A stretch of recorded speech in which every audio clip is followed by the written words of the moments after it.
Doncs moltes gràcies a la Fira Vegana per la invitació i moltíssimes gràcies a vosaltres per aguantar així fins al final.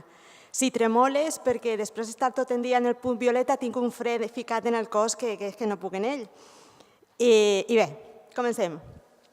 Jo vaig a parlar-vos de la relació que veig entre les diferents lluites de justícia. I vaig a començar explicant-vos què és la interseccionalitat. La interseccionalitat és l'eina que explica com diferents fonts de desigualtat, com el sexe, la raça, la classe social, es superposen. I per tant, no és igual la realitat que experimenta una dona transmigrant que la realitat que experimenta una dona amb estudis universitaris de classe mitjana a Europa. Perquè encara que les dues són dones i les dues pateixen el patriarcat, ho pateixen de diferents maneres. De fet, la interseccionalitat va néixer des del feminisme no blanc, no heterosexual, per a denunciar precisament això. I també la interseccionalitat també és l'eina d'anàlisi que ajuda a entendre els vincles entre diferents fonts d'opressió. Explica com les lluites de justícia estan relacionades i explica com existeixen diferents nivells d'opressió, en el que una persona pot ser una persona oprimida, però també pot ser una persona opressora. Per exemple, en les xarxes socials, en un grup feminista, una dona es queixava que ella, que experimentava en animals, era la que s'havia d'encarregar de netejar les eines de neteja, que tenien restes de sang i de cervell d'animals. I quan això es va denunciar, les dones veganes que estaven al grup ho vam denunciar, el grup va dir no, això no és un tema feminista. El que està patint aquesta dona és opressió i els drets animals no tenen res a veure en el feminisme. Qualsevol tema que ajuda a entendre l'opressió, la discriminació i la violència que patim les dones és un tema feminista. I la forma en què la nostra espècie tracta els animals d'altres espècies ajuda a entendre moltíssimes coses. Els drets animals són una qüestió feminista. Jo vaig a contar que quan jo em vaig començar a implicar-me en els drets animals, jo ja venia d'altres lluites socials i el que vaig fer va ser el camí que han fet moltes persones. El primer que vaig fer va ser implicar-me en la lluita antitaurina. I va ser molt curiós perquè en les primeres concentracions davant de la plaça de Tortures de València, quan es deixaven manifestar-nos davant, que ara ja no podem, ahir jo vaig aprendre una lliçó, i és que les persones que entraven a la plaça ens identificaven de forma conjunta. Vull dir, un exemple, la primera concentració a la que jo vaig anar, jo estava allí manifestant-me a favor contra la tortura dels animals i va vindre una dona taurina furiosa cap a mi i començar a cridar-me avortista, avortista. I jo em vaig quedar parada, em vaig mirar la roba i vaig dir i com sap això? Com té aquesta informació sobre mi? I el que jo vaig aprendre és una cosa que s'ha repetit de forma sistemàtica en cada concentració contra la tortura taurina, i és que ens identifiquen. És a dir, la gent taurina fa una diferenciació per gènere i, per tant, els insultos no són igual. A les dones es diuen puta, avortista, ens envien a fregar, ens inviten al sexe oral, o el que li diguen a una companya, tu el que et mereixes és el que tu et doni una bona hòstia. I per als homes, animalistes queda reservada la paraula maricó. Clar, és una realitat molt dicotòmica, és a dir, assignar característiques rígides i diferenciades a les persones en funció del seu gènere i, per tant, les persones a gènere, és a dir, les persones que no s'identifiquen ni com a homes ni com a dones, queden fora de l'anàlisi taurí, però si a la gent que es manifesta, si a la gent que va entrar a la plaça per a veure com es tortura de forma regulada en un animal tancat, volem explicar que hi ha persones que són a gènere, es esclataria el cervell, clar, perquè no arriba. I per a totes les persones que defensem els animals, la gent taurina té reservada la paraula catalanista, així o en Valladolid, dona igual. És a dir, jo vos vaig a parlar d'interseccionalitat, però Paco Sánchez ja ho va explicar molt millor. És a dir, putas guarras perroflautas que deberían estar haciendo cosas de mujeres y no estar haciendo de guarras perroflautas, que están obsesionadas. Y los maricones, que estáis amariconados por un puto animal, dejadnos tranquilos de una puta vez, antiespañoles, que os vais a cargar España, iros a otro país, mierdas, con tatuajes i rajitas. Doncs això, jo vaig a parlar-vos d'això, però des d'una altra perspectiva, val? Vale. Tota aquesta percepció que la gent taurina té de nosaltres és molt significativa, perquè persones que entren en una plaça a veure com es mutila de forma regulada un animal tancat es consideren garants de la vida, de la normalitat i de la llibertat.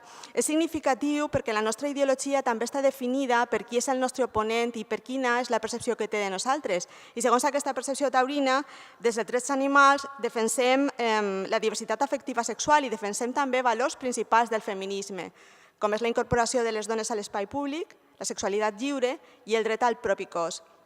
I jo estic totalment d'acord amb aquesta valoració. Vaig a posar-vos un altre exemple d'interseccionalitat. Això és la fulla parroquial en Nules, en Castelló. Vaig ir en premsa perquè és poquet fort, no? Ahir es fica amb les dones, amb la diversitat afectiva sexual i ens inclou també a nosaltres, les persones que defensem els animals. I bé, és un anàlisi interseccional molt clar, no? I és significatiu perquè aquesta fulla parroquial és poder i es identifica aquest poder ens identifica de forma conjunta. Bé. I tenim moltíssimes coses en comú. La lluita feminista, drets animals, la lluita per la diversitat afectiva sexual i la lluita antiracista també, no? Són moviments d'alliberament, en tots els casos. Plantegem una mirada crítica davant del que ens diuen que és normal. Visibilitzem a qui ha estat invisibilitzat, invisibilitzada, denunciem diferents processos de discriminació, de cosificació, de violència i, això és molt important, tenim ben front una ideologia de dominació que té en el silenci el seu estat ideal. Les estratègies que fan servir des de l'opressió es reprodueixen de forma milimètrica també en el sistema especista contra els animals. Com dic, la base és el silenci, la base ideal. Això equival al principi feminista que diu allò que no s'anomena no existeix. Quan ja el poder no puga apel·lar al silenci, apel·larà a tres coses: tradició, biologia i amor. Tradició, ens diran que una pràctica s'ha fet sempre. Això es va fer servir a l'Ajuntament. Això es va fer servir les persones partidàries de la tortura taurina a l'Ajuntament de Tavernes de la Valldigna per a justificar que és legítim torturar animals en el segle XXI perquè als anys 40 del segle passat es torturaven animals. S'ha fet sempre. La biologia, ens diran que una cosa és natural. És natural que les dones s'encarreguen dels fills i les filles, per exemple, no? I apel·laran a l'amor. Diran que actuen com actuen per amor. L'amor en l'heteropatriarcat és una gran trampa. Alguns exemples d'amor. Juan ha matado a la persona que más quería. Juan va assassinar a la dona que deia que estimava. Doncs, concepte d'amor, no? Això és el cartell d'una fira ramadera. La vedella està morta, perquè és una fira ramadera. És el seu objectiu, no? Podria ser la imatge d'un santuari, és una imatge de tendresa. La imatge de l'amor. Una vegada, en un debat, un ramader es va dir: perdona, però jo estime molt els meus animals. Els estime moltíssim. Cadascú té el seu nom i quan jo els mate, poso molta atenció en fer-ho bé. El veganisme és la idea revolucionària de que degollar i amar no poden anar en la mateixa frase. I, de fet, tenim una història molt pareguda. La paraula feminista i la paraula queer, en el seu origen, eren paraules que es feien servir per a ridiculitzar El sufragisme va agafar aquesta paraula, li va donar la volta i va ser una paraula de lluita i de justícia. Queer té una història pareguda. Queer es podria traduir com a estrany, marica. Les persones LGTBI agafaren aquesta paraula, li pegaren la volta i va ser també una paraula de lluita i de resistència. I la paraula animalista, quan la nostra espècie ha construït la nostra identitat enfrontant-nos a la idea de l'animal, com si nosaltres no fórem animals, és una paraula molt subversiva. De fet, en els drets animals i en el veganisme hi ha una majoria clara de dones i això no passa desapercebut per el nostre oponent. Intenten desacreditar la nostra ideologia basant-se en això i per aquest motiu ens acusen de tindre pràctiques de zoofília o ens diuen que ens dediquem als drets animals perquè no som mares i com no som mares canalitzem el nostre amor d'una forma malaltissa. Al feminisme fem servir la metàfora de les ulleres violeta. Què és això? Amb aquesta metàfora analitzem de forma crítica el que ens diuen que és normal, natural i necessari. Per exemple, les joguines. Quan es fa aquesta separació i per a les xiquetes queden les nines, les cuines, les graneres, això no té res de natural, això és sexisme. Les joguines preparen a les xiquetes per a la maternitat, per a la cura de la família i per als xiquets queden els jocs d'acció. De fet, les estanteries dels xiquets són multicolorides, hi ha colors de tota mena, però en les estanteries de les xiquetes només està el rosa. Sexisme. En el veganisme també fem servir unes ulleres semblants i amb aquestes ulleres qüestionem allò que es diuen que és normal, natural i necessari. La idea de normal, natural i necessari és de Melanie Joy, que és una psicòloga social. Per exemple, quan el sistema especista humà ens diu que la resta d'animals són eines per a un fi que podem fer servir en qualsevol circumstància, nosaltres denunciem que això és una visió especista, és a dir, és una visió de violència que justifica i legitima la tortura animal i en aquesta visió especista qualsevol cosa com una il·lusió és més important que el dret a la vida. El text s'ha tallat, però el que diu és una il·lusió no és un conflicte d'interessos. Este home tenia una il·lusió en tindre aquesta peça, aquest petit xicotet animal, i com tenia aquesta il·lusió, la il·lusió tenia més pes que el dret a la vida d'un animal que no representava cap amenaça. Una il·lusió no és un conflicte d'interessos, un sabor tampoc és un conflicte d'interessos.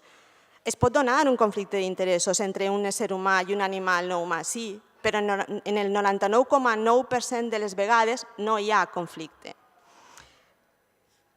És a dir, nosaltres el que fem és identificar una discriminació, l'especisme, la discriminació en funció de l'espècie. En aquest cas, la línia que separa qui té drets i qui no té drets no és ni el sexe, ni la raça, ni l'opció sexual, ni la identitat de gènere, ni la classe social, és l'espècie. Identifiquem realment, estem identificant una discriminació que és molt antiga, però que no tenia nom. Posar nom a una violència, a una discriminació, és molt important per acabar amb aquesta violència. Bé, tenim animals no humans que són eines per a un fi. Dones que tenim un destí més enllà de la nostra voluntat. Estem parlant d'un procés d'apropiació de cossos aliens.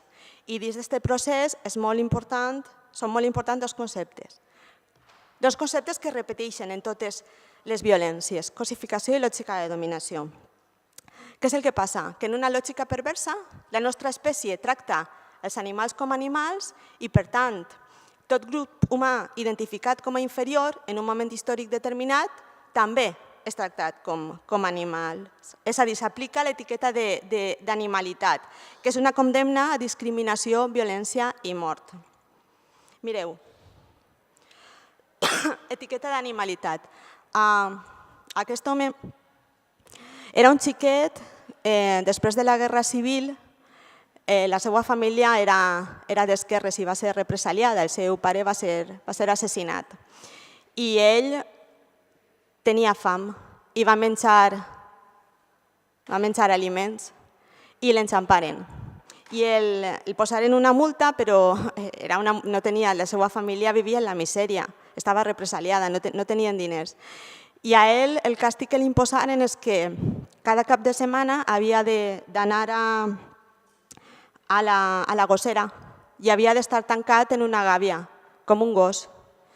I ell ho conta tants anys després, i és un avi, ho conta amb la ira, la humiliació que només l'etiqueta d'animalitat pot generar.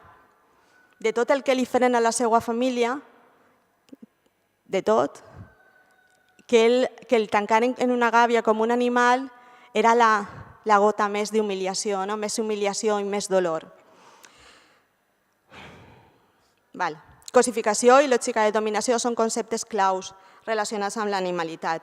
Cosificació és la negació de la identitat, de la individualitat, de la voluntat. És convertir a algú o alguna en una cosa. Dos imatges diferents però que venen a mostrar el mateix. La imatge de dalt és de Senegal. És una casa d'un tractant d'esclaus. I la part de dalt és l'habitatge i la part de baix és on anaven les persones esclavitzades. Els homes i les dones eren separats i al fons anaven els xiquets i xiquetes perquè molestaven, ploraven, les criatures ploraven i això era molt incòmode de sentir per a la família esclavista. I al fons, aquesta llum que veieu s'anomena la senda sense retorn, perquè les persones esclavitzades, l'objectiu d'aquesta casa era fer-les engreixar. I si arribava el moment de la venda i no tenien el pes adequat i per tant no es podien vendre de forma raonable, eren llançades al mar, vives, les persones esclavitzades, o bé eren embarcades cap a Europa i Amèrica, si es podien vendre. Aquesta és la senda sense retorn, perquè d'una manera o d'una altra anaven a eixir d'allí. I la de baix són els pollets mascles de la indústria dels ous, que també tenen la seva senda sense retorn perquè no són útils per a la indústria. I avui veiem aquesta imatge de Senegal i sentim tristesa i horror, però en aquella societat, en aquell moment històric, i se tracta a les persones esclavitzades, era justificat amb les mateixes 3 escenes que es justifica allò de baix, normal, natural i necessari. Apliquem avui la mateixa lògica, la mateixa mirada sobre altres cossos que es resumeixen en un només són animals. Tot procés de cosificació comença per el llenguatge. El llenguatge és una poderosa eina d'ideologia. Que el llenguatge és ideologia ho demostra la negativa constant de la RAE, la Real Acadèmia Espanyola, a incloure un llenguatge no sexista que visibilitza al més del 50% de la població, perquè les dones no són un grup social, les dones són la majoria de la població. Hi ha importants connexions simbòliques entre el llenguatge sexista i l'especista, zorra, guarra, puerca, conilla, conilleta, etc. En el diccionari taurí, aquesta gent que diu que estima tant els animals, tenen paraules com machorra, que és una vaca que porta més d'un any sense parir, maricón, que és un bou que té relacions sexuals amb altres mascles, o desecho, que és un bou que no serveix per a la lídia. En el tir i arrossegament, com ha explicat Jesús abans, s'explota cavalls mascles, però se'ls anomena en femení, jaca, cavalla. I el cavall, la indefensió apresa, que explicava abans Jesús, quan el temps de competició no és bo i el carreter està enfadat, el cavall ho sap. I el cavall aprèn a intentar evitar el colp i està en constant tensió. I a mi això, l'actitud d'aquest cavall em recorda moltíssim a la intuïció femenina, perquè què és la intuïció femenina? Quan estàs en una situació d'inferioritat, on vas a perdre-ho tot en un enfrontament directe, aprens a observar per a que la situació sigui el més favorable cap a tu. Amb el llenguatge es lleva valor, es genera menyspreu, despreci, no? La idea de la frivolitat de les dones o la idea de que els porcs són bruts. Els porcs no són bruts. Qualsevol persona de qualsevol santuari vos dirà que els porcs són animals molt nets, de fet. Però, clar, en una situació d'hacinament extrem, sí, hem de conviure en la seva merda, com faríem nosaltres, com ens passaria a nosaltres. És a dir, amb el llenguatge es genera un despreci i amb el despreci es justifica la dominació. El llenguatge invisibilitza la violència. Tom Regan, que va ser un filòsof de drets animals, va crear el concepte d'afirmació desconnectada. És a dir, com la indústria d'explotació es diu que tracta molt bé els animals, que es tracta de forma correcta, i bé, que tenen una vida natural i feliç. Aquesta imatge és de la indústria d'explotació. És el seu text. Han triat aquestes paraules i han triat aquesta imatge. Segons la indústria d'explotació de gallines ponedores, aquesta vida és una vida natural i és una vida plena. No veuen la llum del sol. Aquestes gallines, mai. Bé, veuran la llum del sol per anar a l'escorxador. Afirmació desconnectada seria el titular, aquest titular de premsa real. El Centre Taurí donarà cursos contra el maltractament animal. Afirmació desconnectada seria això, el que ens diuen que passa i el que passa realment. Amb les paraules s'invisibilitza el terrorisme masclista. De vegades sembla que escriure assassinat en premsa és massa radical, no? I les dones morim. Anem pel carrer, es disparen i ens morim, s'ho podeu creure? O sigui, que fort, no? Doncs sí, es disparen i ens morim. I també s'invisibilitza els crims d'odi amb les paraules, no? Alguns exemples. Són casos de violència masclista, els tres primers. Muere una mujer acuchillada en Sestao y su pareja se suicida tirándose por la ventana.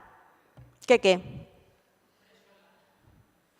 O sea, muere una mujer y su pareja se suicida. Vale, la va a asesinar, ¿vale? La va a asesinar. I després es va suïcidar, perquè aquests merdes no es suïciden abans, se suïciden després. I la de baix és impressionant. Multa por llamar de madrugada a una mujer para cantarle canciones de amor. Val. No el multaren per cantar cançons d'amor, el multaren per vulnerar una ordre d'allotjament que prohibia tota comunicació amb la dona a la que estava assetjant. Si teniu un poquet d'experiència en violència de gènere, sabreu que és molt complicat, és molt difícil de provar l'assetjament. I quan un jutjat concedeix una mesura de protecció és perquè la cosa està molt xunga, que és el que passava en aquest cas. I aquest titular normalitza conductes delictives, perquè què és el que passa? Que moltes persones només llegiran el titular i diran «Joder, aquestes feministes, com se passen? És que ara no pots ni cantar cançons d'amor». Això és molt pervers davant de la situació que estem patint. Exemples de cosificació. Són anuncis reals.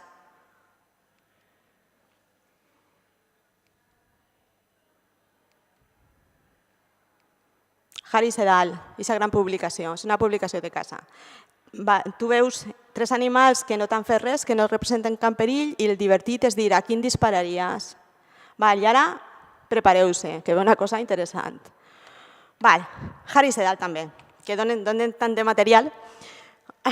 Això ho van publicar, és un article que es titulava ¿Por qué los cazadores son mejores en la cama? Com tal vegades va semblar massa brut, massa exagerat, el títol es va canviar i era ¿Por qué los cazadores son mejores parejas? Per què? Perquè no abandonen mai a la seva presa, mai. I la notícia, persegueixen fins al final. I la notícia la il·lustren amb aquesta imatge. Ho han fet ells, és la seva publicació. Qui és la presa? Nosaltres.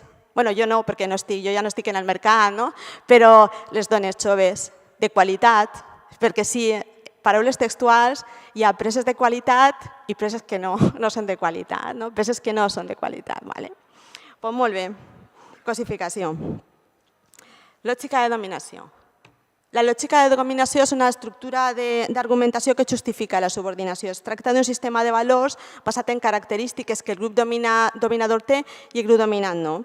En paraules de Peter Singer, que és l'autor d'Alliberament animal, un grup té poder sobre un altre, elabora una ideologia per aprofitar-se de l'altre grup i és la superioritat en aquesta ideologia la que dona el poder per a dominar. I a la lògica de dominació es clau la dicotomia natura-cultura, humà-animal, masculí-femení. Raó-emoció. Aquesta dicotomia, raó-emoció, és la que explica que moltes vegades es diguen a les persones que es defensem els animals que es deixen portar per els sentiments i per les emocions. No us han dit mai això? En un sistema patriarcal la raó és masculina, l'emoció és femenina.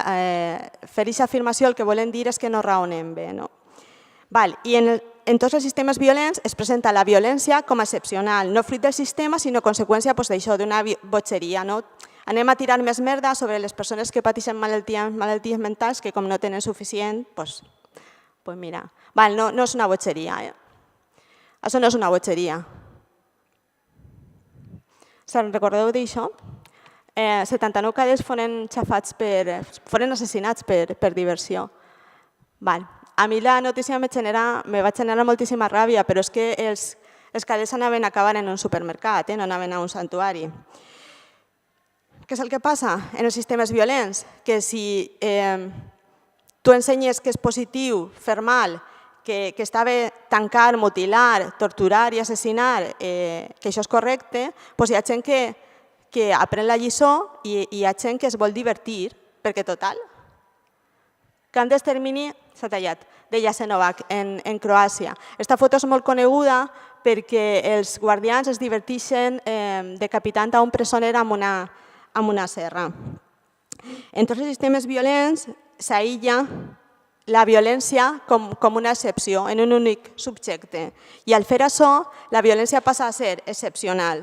És més, el sistema violent acusarà les persones que s'enfronten a la violència de tindre una ideologia violenta. Això estigué durant un temps en un jutjat que tenia a dones víctimes de violència masclista, supervivents, i ahí estigué, sense problemes.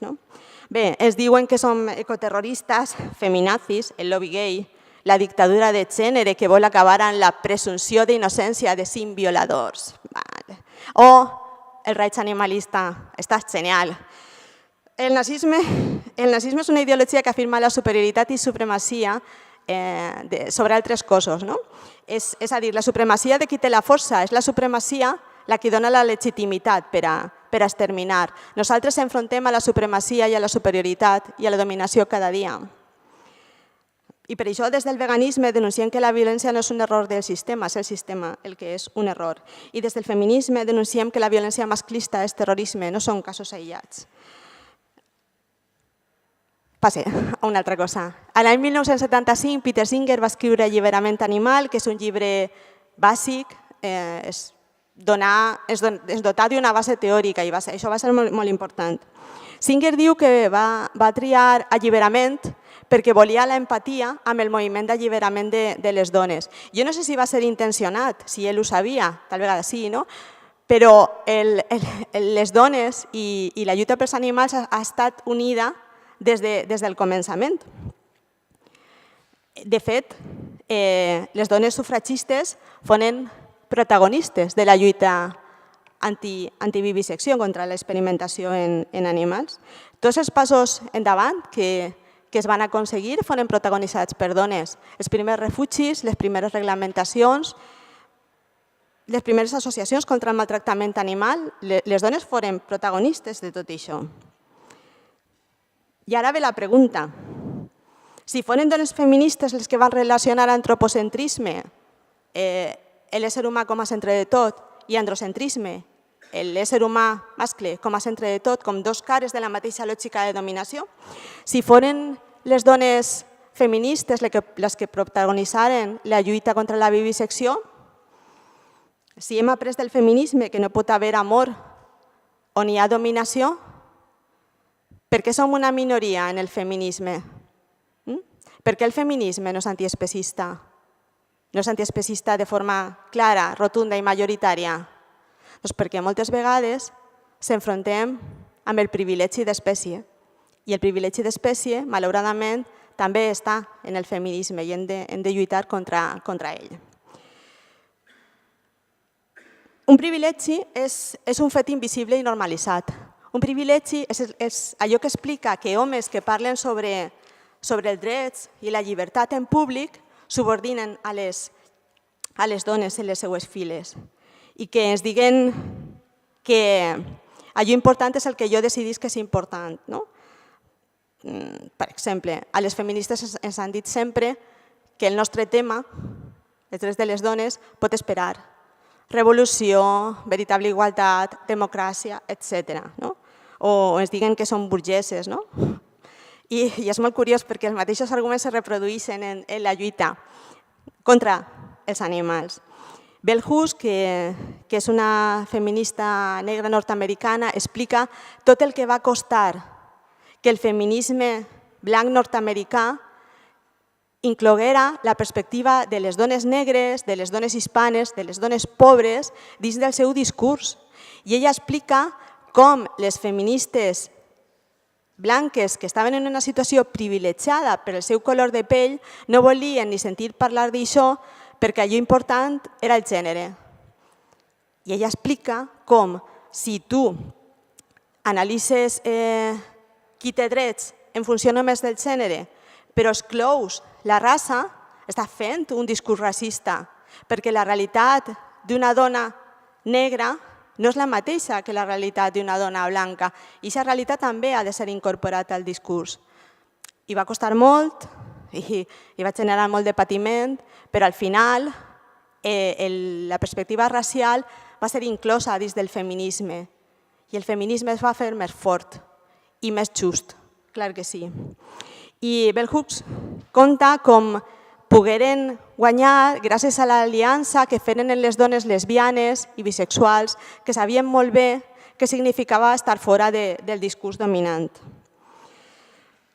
El prejudici d'espècie, el que us vull dir és que és com altres prejudicis i hem de lluitar contra aquest prejudici com hem lluitat contra altres prejudicis i la nostra ideologia serà més forta i serà molt més justa. Perquè, a més, el feminisme i els drets animals tenen molt que veure, no només en història, sinó també denunciem una situació de violència i de subordinació que no només afecta als animals no humans, ens afecta a nosaltres, a les dones, perquè també s'apliquen els mateixos paràmetres. El veganisme, la base, l'eina política per aconseguir l'alliberament animal no és una qüestió de gènere neutre. Us vaig a posar un exemple. Els experiments sobre privació maternal, per exemple, que consisteixen, són experiments que s'estan fent ara, consisteixen en agafar una cria, privar-la de tot estímul per a que estiga en un estat permanent de terror. Pensareu, això què té que veure en el feminisme? Doncs aquests experiments, l'impuls, va ser la incorporació massiva de les dones al mercat laboral, perquè es volia demostrar que si una dona no es dedicava 365 dies a l'any, 24 hores al dia, a les seues criatures, les criatures patirien problemes psicològics. És un tema feminista. El masclisme és visible en qualsevol aspecte de l'explotació animal, en qualsevol. La colombicultura, que explicava Jesús, és una mostra, un exemple molt clar. Això és un llibre de text actual, d'ètica. I en aquest llibre de text el que es diuen és que, a veure, maltractament animal, mal, però que els animals no són com nosaltres i per tant, com no són com nosaltres, podem fer qualsevol cosa realment. És el que ens estan dient. I el text termina en una frase terrorífica. Ellos no son nosotros. Ellos no son nosotros és la història de l'aniquilació dins de la nostra espècie. I la nostra història ens ensenya el que pot significar aquesta frase. El que pot significar, i pot significar el terror absolut.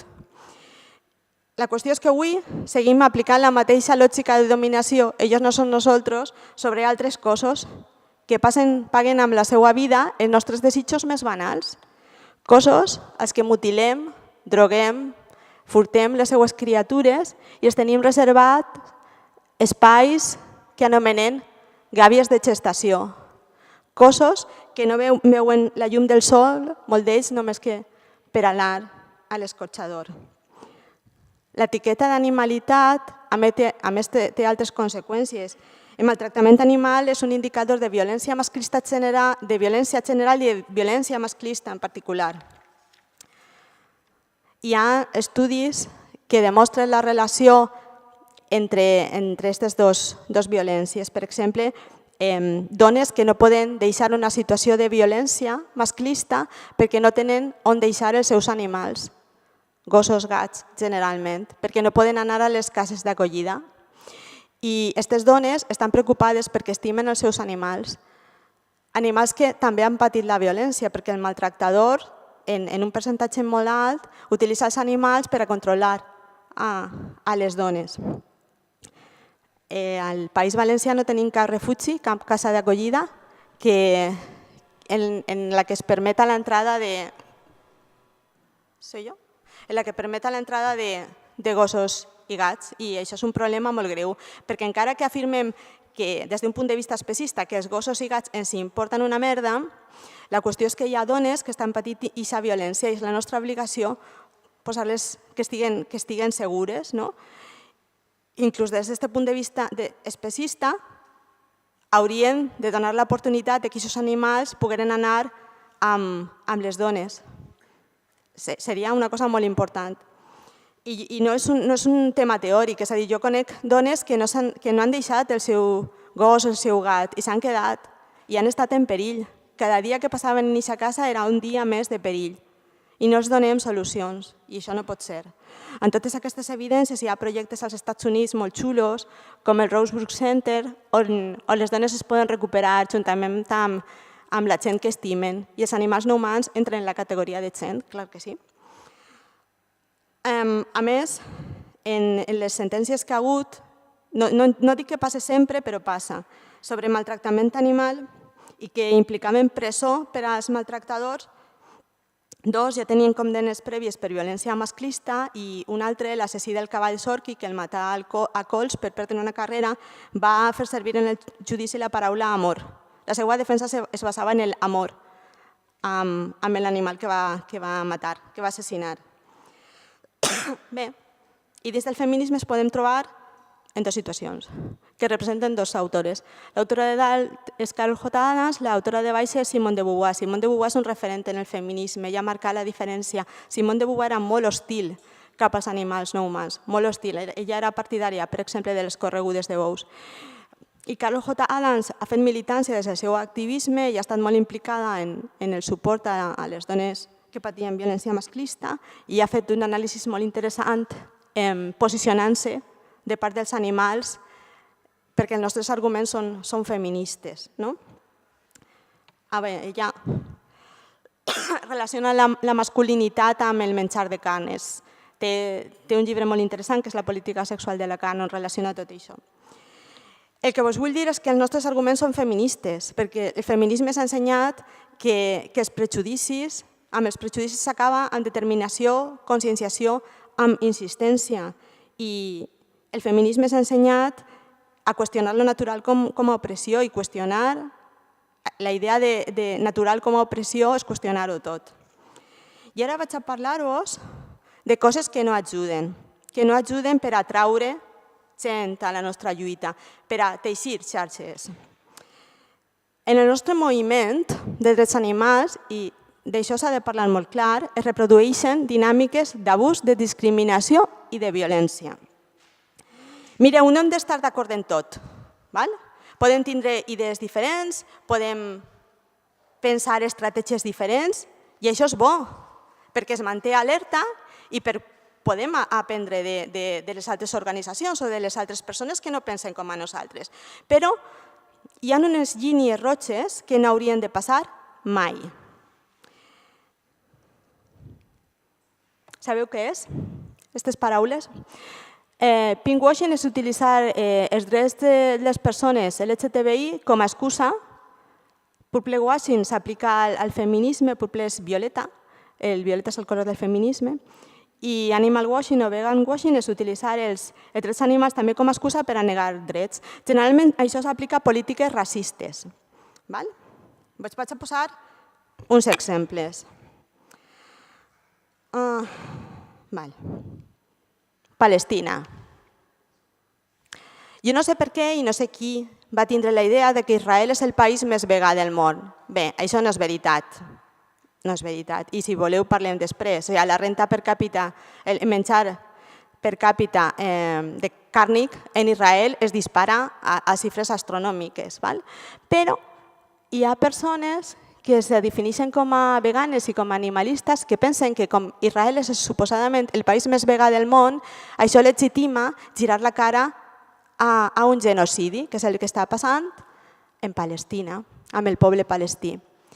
I té la idea que palestins, que són musulmans, que són àrabs, que són no sé què, no es preocupen per als animals. Això no és que sigui ridícul, és que és vergonyós. Mireu, a mi algú m'obligara a triar una organització animalista del món, jo triaria la PAL. La PAL és una organització palestina que està fent un treball impressionant en Palestina. Clar que hi ha gent en Palestina que tortura animals. Estem en l'estat espanyol, podem donar lliçons sobre nacionalitats, però com s'atrevim, per favor. Fem servir els drets animals per a girar la cara davant d'un genocidi és una cosa fastigosa. El nazisme. Hi ha gent de drets animals que considera que és legítim discutir si el genocidi jueu del poble gità, de la gent comunista, per exemple, que és legítim discutir això amb una persona nazi i que una persona nazi té cabida en un foro de vegetarià. I això és la meva experiència quan jo vaig dir que és vergonyós que una persona d'ideologia nazi, quan dic nazi, vull dir que admiradora de Hitler, que afirma que Hitler és vegetarià, que era vegetarià, que això no és cert, i que nega l'Holocauste, doncs aquesta persona té espai en un foro vegetarià. I el que va passar és que al final m'expulsaren a mi. Jo vaig ser qui va denunciar això. Quan se fan aquestes pràctiques, la persona que defensa l'extermini és enfortida perquè es queda i es va qui denuncia. O el que va passar en l'Associació de Gitanes Feministes per la Diversitat, que va publicar en Facebook una imatge d'una dona gitana a la que felicitaven perquè era la primera torera gitana. I jo anava a escriure, jo les segueix el que fan coses molt interessants, jo anava a escriure, a dir, però què és això? Però no va ser necessari perquè les dones gitanes començaren a dir, però quina merda és aquesta? En el meu nom no, això no està bé, això no és valent i aquesta dona no es representa. Doncs als 2 segons també gent animalista comença a escriure que el poble gitano és un poble que es dedica al tràfic de drogues, que maltracta animals i que és gent violenta i inculta. I aquestes dones que se posicionaven pels animals, dones que rescaten gossos i gats, que tenen un compromís, algunes probablement seran veganes, no ho sé, tingueren que llegir tota aquesta porqueria. Però, per favor, és que de vegades semblem una caricatura i és que de vegades dona molta vergonya, molta vergonya. I jo vull ser molt clara, una persona que tortura animals és una persona despreciable. Una persona que es dedica a l'explotació animal i que fa mal sempre, és una persona despreciable, però ho és pel que fa. El seu sexe, la seva opció sexual, la seva identitat de gènere, la seva nacionalitat, això no importa, no és rellevant. No es pot criminalitzar a tot un poble per unes determinades conductes. No és lícit, no és decent. El masclisme, les campanyes, el sexisme, com si no tinguérem arguments. No sé, fer servir el cos femení reproduint estereotips, això hem d'acabar en aquestes campanyes publicitàries. En un grup de Facebook es va canviar una lletra, era un grup antitaurí, i es va canviar a antitaurinos per antitaurines i se munta una. O sea, però, caramba, o sea, no, això no, i aquest discurs no hauria de tindre espai en el nostre moviment, no hauria de tindre. Mireu, he llevat el nom perquè vull ser justa i tampoc vull culpabilitzar a un home només d'una cosa. Sabeu per què és això? Sabeu per què és aquesta reacció? Doncs perquè una dona vegana en un grup de gent vegana va preguntar si algunes dones es volíem afegir a un grup privat, a un grup no mixte, només per a dones. La reacció va ser aquesta. Sois unas nazis igual que ellos. Vaja, som unes nazis per voler parlar entre nosaltres. Però i què més li dona? Ell no ha patit aquesta violència, només és un espai per a nosaltres. Un espai, un xicotet espai. Les dones de vegades continuem lluitant per una habitació pròpia, no? I això és molt trist. El que passa és que el feminisme s'aprèn i a aquest moviment ha arribat gent que pensa que ja ha acabat en tots els prejudicis i no és veritat.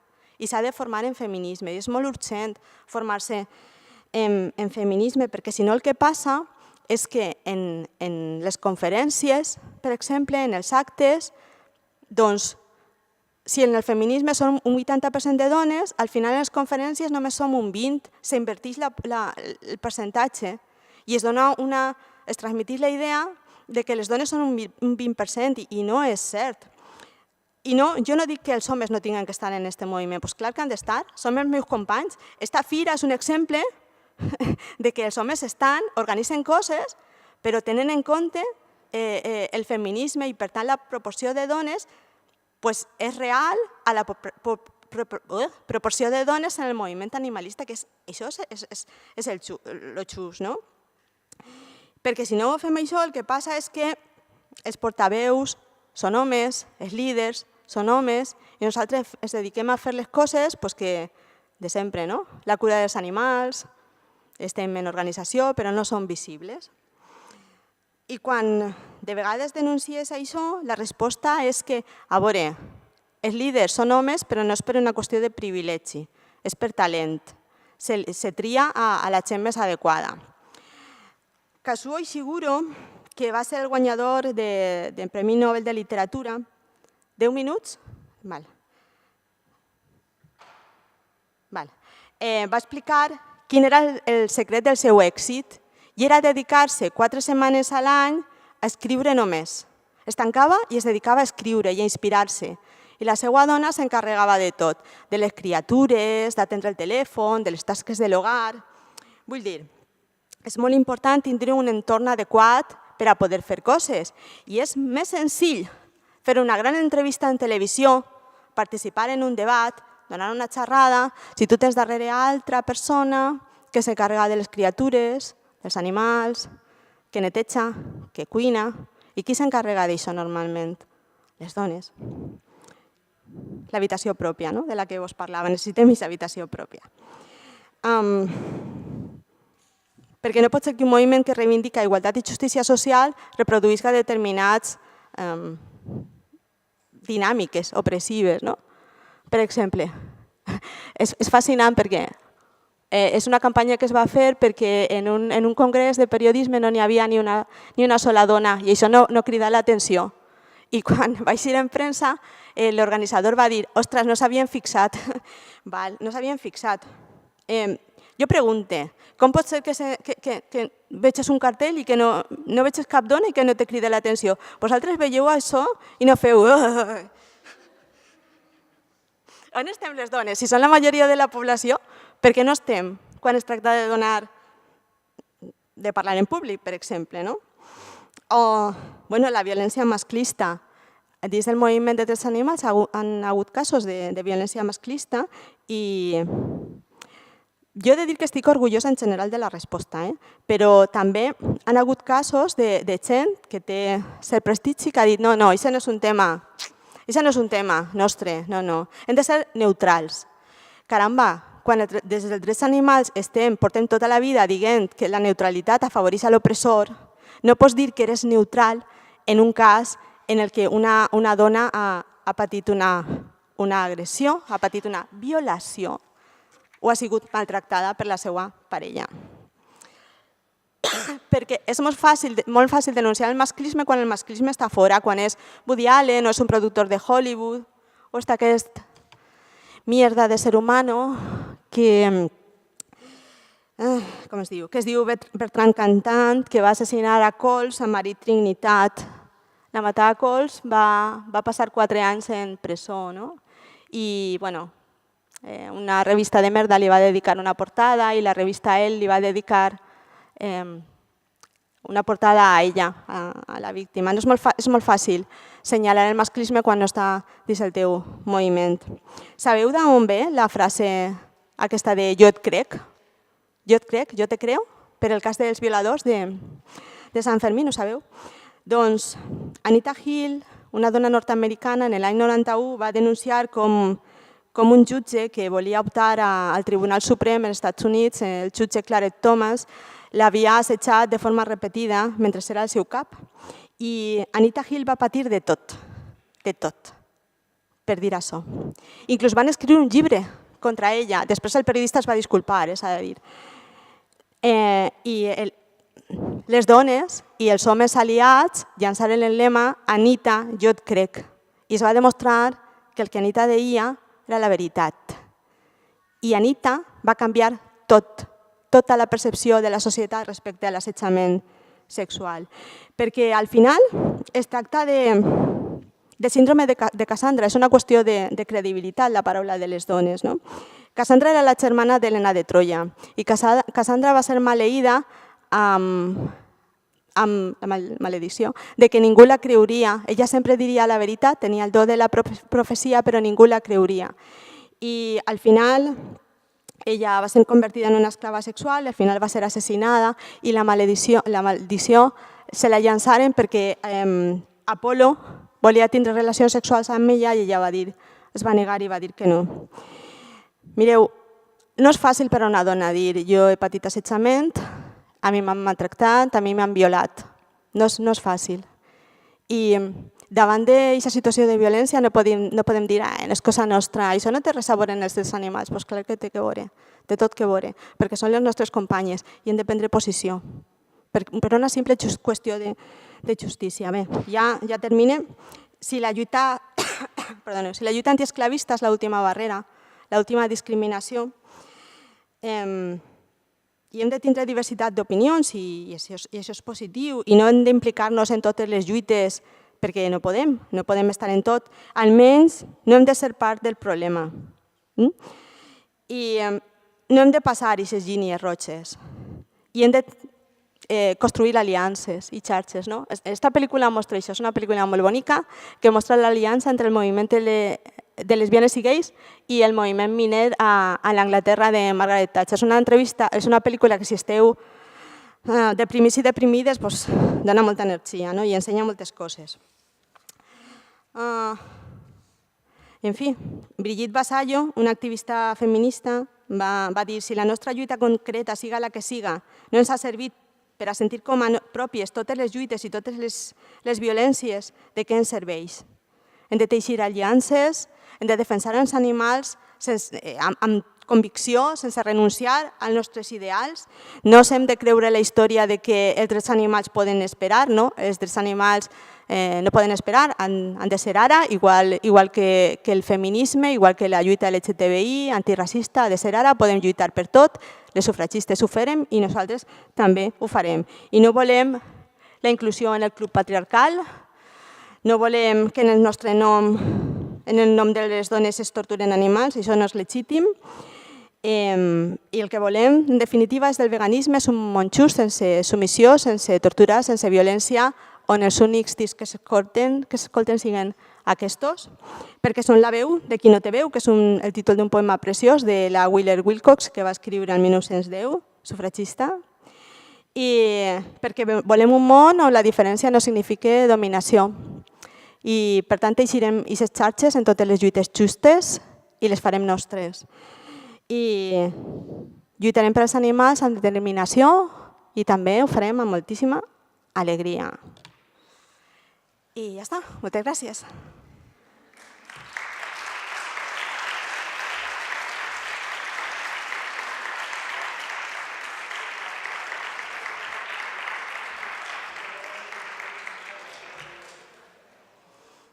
Teniu preguntes?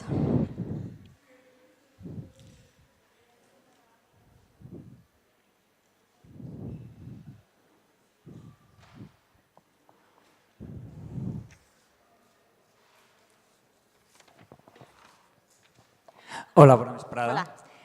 Volia preguntar, has citat un poc la Real Acadèmia de la Llengua Espanyola.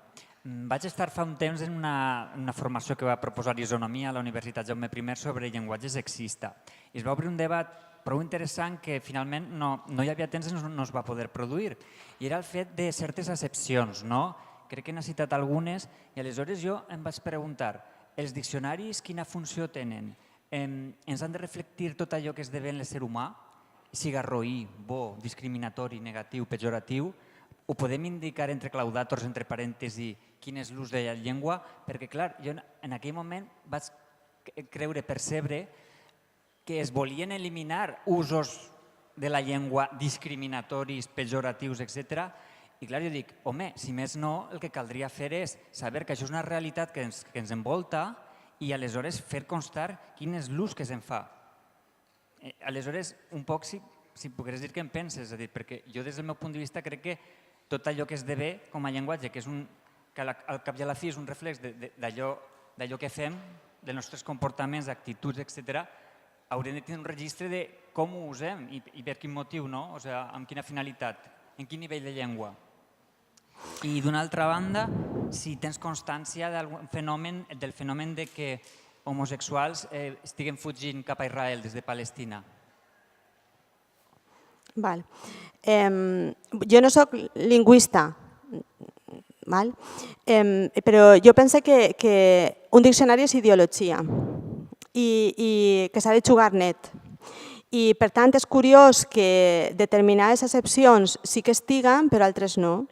Per exemple, fa un temps la gent, el col·lectiu de persones gitanes feren una campanya en la que denunciaven l'accepció de la RAE de trapacero. Gitano equival a trapacero. Trapacero és una persona malvada, saps, que sempre va en doble intenció i tal.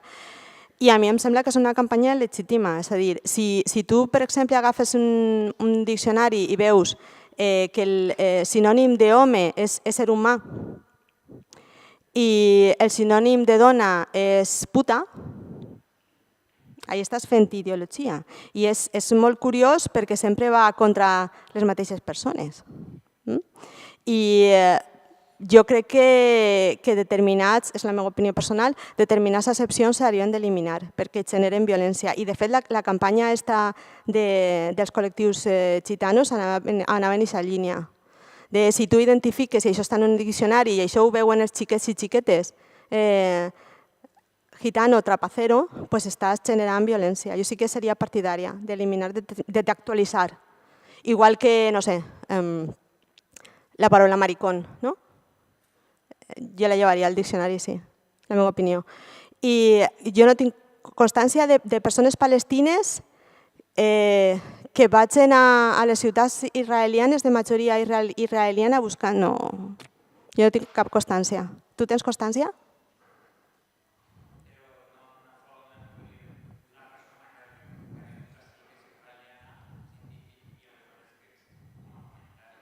Jo tinc constància de que és bon...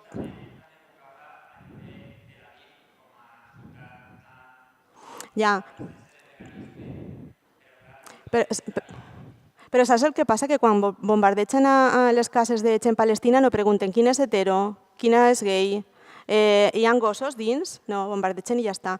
I quan des d'un vaixell disparen a crios que estan jugant al futbol, tampoc pregunten quina és la seva, saps? Disparen i ja està. O sigui, a mi em sembla fastigós.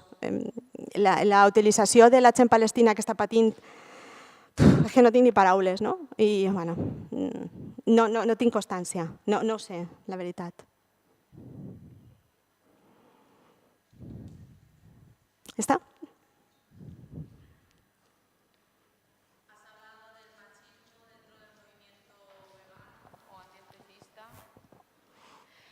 Bueno, has hablado del machismo dentro del movimiento antiespecista. Se han dado muchos casos en el último año Y bueno, pues siempre crea mucha controversia, ¿no? Porque pues el amiguismo a veces puede ser una barrera para no ver ciertos casos. ¿Qué hacemos con esto? ¿Cómo podemos solucionarlo? Evidentemente no es algo que se pueda hacer de un día para otro, pero ¿cuál es el camino a seguir ante este tipo de casos que hay dentro del movimiento? De masclisme o agressions? Todo. Todo. El que jo faria? Doncs jo expulsaria d'una patada en el cul als maltractadors. D'una patada en el cul. I no haurien de tindre espai en aquest moviment. I no m'oblidaria.